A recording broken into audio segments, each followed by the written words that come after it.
10 సంవత్సరాల కాలం పాటు పదవిలో ఉన్నారు. ఉండడమే కాదు, నేను స్వయంగా ఆనాడు మా పార్టీ ఫ్లోర్ లీడర్గా నాకు ఫోన్ కాల్స్ వస్తున్నాయి, బెదిరింపులు వస్తున్నాయి, మా డ్రైవర్ని కిడ్నాప్ చేసిండ్రు, ఇవాళ ఎక్కడైతే చనిపోయిండో అక్కడనే పెట్టి అప్రూవర్గా మార్చుకున్నారు అని చెప్పి నేను ఆనాటి మా ఉద్యమ నేత మా గవర్నర్ కేసీఆర్ గారు చెప్తే, హరీష్ ఇద్దరు పోయి మాట్లాడరాపోండి అని చెప్పి పంపిస్తే నేను మాట్లాడిన అధ్యక్ష కిరణ్ కుమార్ గారితో. నేను ఆనాడు అన్న మాట ఏంటంటే, ఒక పార్టీ ఫ్లోర్ లీడర్కి కూడా రక్షణ లేకపోతే, ఒక పార్టీ ఫ్లోర్ లీడర్ని కూడా చంపుతానని బెదిరిస్తే, ఒక పార్టీ ఫ్లోర్ లీడర్ సంబంధించిన డ్రైవర్ని కిడ్నాప్ చేస్తే ఆదుకోనటువంటి దౌర్భాగ్య పరిస్థితి రాజ్యం ఉందా అని చెప్పి అలాంటి ప్రశ్న. కాంప్లైంట్ సామాన్యులు చేయకపోవచ్చు, పట్టించుకోవాలని ఒక అర్థం ఉంది, కానీ కాంప్లైంట్ ఎవరు చేసిండ్రు?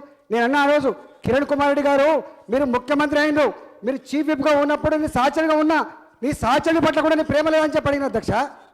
ఆనాడు పోయి 10 సార్లు దరఖాస్తు ఇచ్చింది నేను, కానీ ఏనాడు కూడా పట్టించుకున్న పాపన పోలేదు అధ్యక్ష.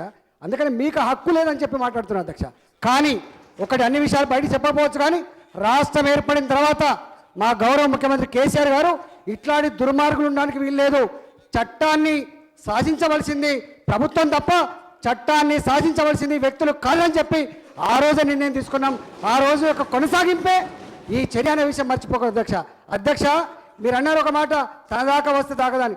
అన్ని విషయాలు ఉద్యమ సందర్భంలోనే అనేక విషయాలు మాకు తెలుసు, దానికోసం ఇలా ఒక్కొక్కటిగా ఆ పరిణామక్రమం ఏందో రేపు తెలియబోతుంది అధ్యక్ష. అందుకని తెలంగాణ రాష్ట్ర ప్రభుత్వం కేవలం ఒక వ్యక్తి కోసం కాదు, తెలంగాణ రాష్ట్ర ప్రభుత్వం ఇవాళ ఇట్లాంటి దుర్మార్గుల పట్ల ఇవాళే కాదు రేపు కూడా సహించదు, ఏనాడు కూడా సహించదు అని చెప్పి సందర్భం మనం చేస్తుంది అధ్యక్ష. నేను అందుకే పేర్కొన్న అధ్యక్ష,